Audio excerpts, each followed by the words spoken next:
पवित्र आत्मा की भक्ति दिन 8। आरंभिक प्रार्थना।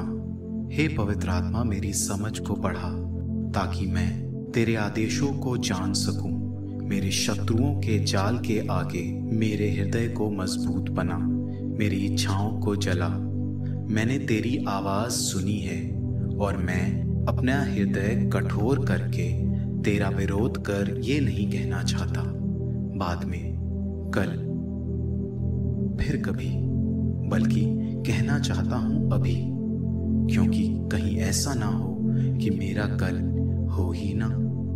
हे सच्चाई और विवेक का आत्मा, समझ और सलाह देने वाला आत्मा, आनंद और शांति का आत्मा, मैं वही चाहता हूं जो तू चाहता है, क्योंकि यह तू चाहता है, जैसा तू चाहता है, जब भी तू चाहता है। आमीन। विचार। पवित्र आत्मा के अनुसार जीवन जीना। पवित्र आत्मा के अनुसार जीवन जीने का अर्थ है विश्वास, आशा और दान करते हुए जीना। ईश्वर को हमारा जीवन और हमारे दिल में प्रवेश करने की इजाजत देना।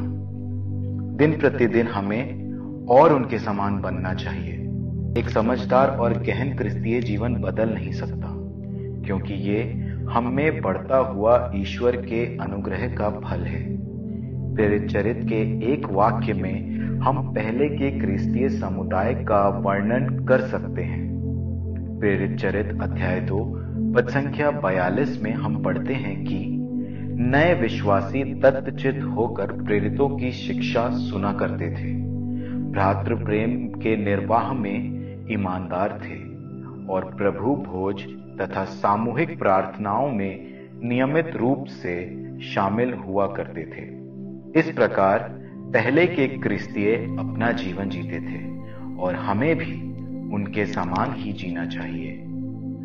हमें तब तक प्रभु वचनों पर मनन करना चाहिए जब तक वो हमारा हिस्सा न बन जाए।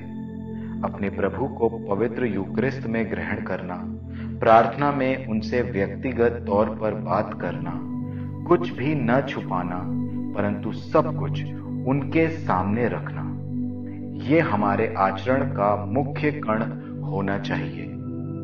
यदि ये सब हमारे आचरण में नहीं है तो चाहे हमारी सोच वैज्ञानिकों जैसी क्यों ना हो या हम जितनी भी भक्ति क्यों ना करें, हमारा क्रिस्तीय जीवन विश्वसनीय नहीं हो सकता,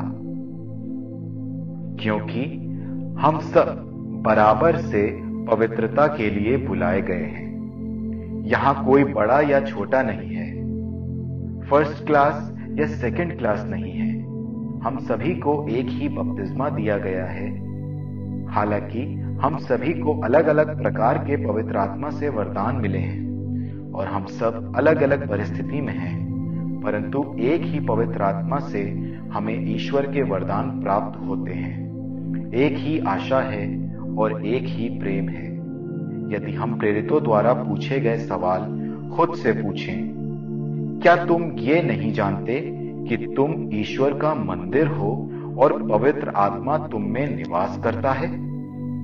हमें यह समझने की आवश्यकता है कि ये एक आमंत्रण है जिसके द्वारा हम ईश्वर के साथ सीधा जुड़ सकते हैं। कुछ लोग पवित्र यूक्रिस्ट के बारे में नहीं जानते।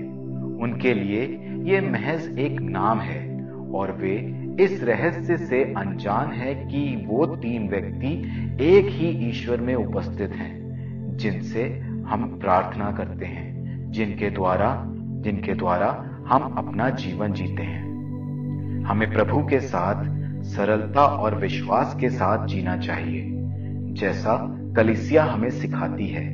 तभी हम प्रभु को बेहतर जान सकेंगे, अपने महान वरदान और दया को पहचान सकेंगे जो उसने हम पर उंडेली है जब हमने उसे अपनाया और एक क्रिस्तीय जीवन जिया।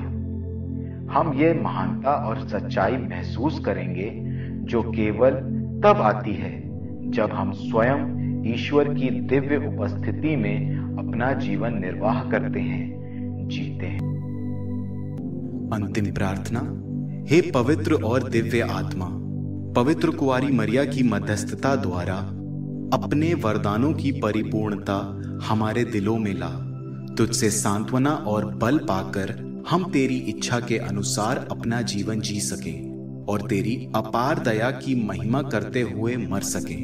हमारे प्रभु यीशु क्रिस्त के द्वारा, आमीन।